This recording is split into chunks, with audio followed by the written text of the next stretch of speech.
Hi, I'm Ty Linder, and this is for Kendra Castleberry's Intensive. So you cutthroats can use my son? Get out of my house. So what if they use him?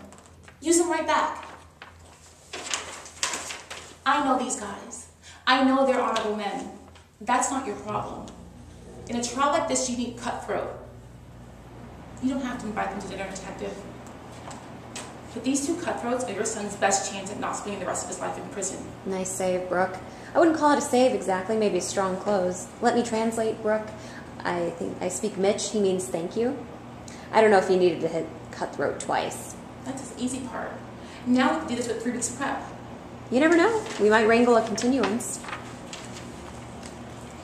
Mitch, slow down. Can you believe that judge? He drags my father and uncle in there like we're a couple of kids. Well, you did ignore his admonishment not to mention the victim's relationship to the governor.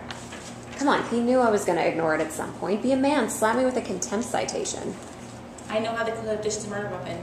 You mean how the real killer could have ditched the murder weapon? It's not our job to theorize about how our clients ditched anything. It's my job to have a theory about everything. The morning after the murder, there was a huge cement floor at the construction site where Paul dropped off Kyle. A tire iron could have easily been misplaced and all that. Very creative, but you know we've been hired to argue the defense here? I just want you prepared, in case the prosecution realizes it. I wouldn't sweat it. If you're right, the murder weapon is now encased in 100,000 cubic feet of concrete below 5,000 tons of steel. Is this the inspector? Sweetheart, I called accounting. You don't work for the company. Is this the man who surprise inspected the rebar cages on September 5th, right before the concrete was poured?